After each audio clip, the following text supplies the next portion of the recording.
today we are going to install the WordPress, and we will be doing it manually instead of using the one-click installers provided by the hostings. So, and we will be discussing some points like why we should be preferring the manual install instead of the automatic install. To do the installation, we have to have some basic things done. So let's move towards that.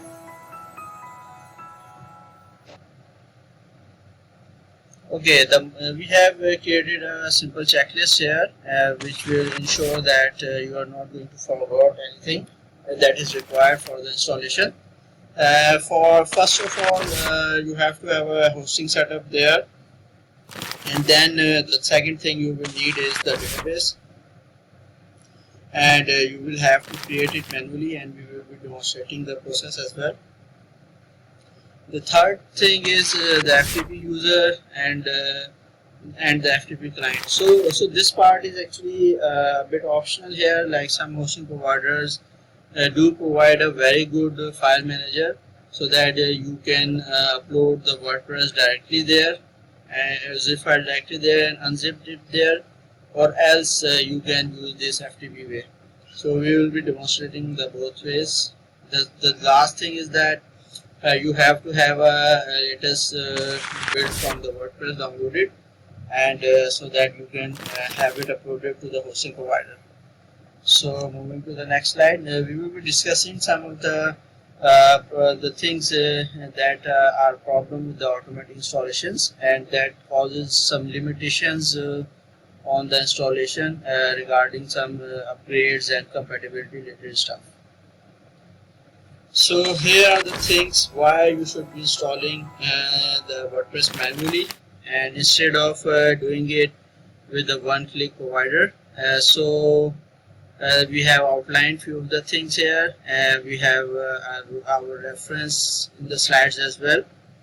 So like the one of the things is that there might be an outdated version of the WordPress. There can be some issues with the plugins.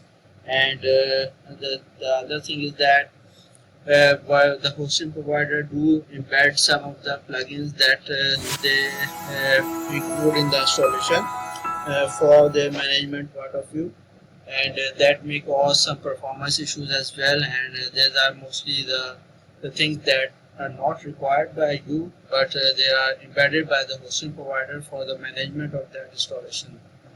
So that would be the different thing there. There can be security risks. The import tools has some compatibility problems as well.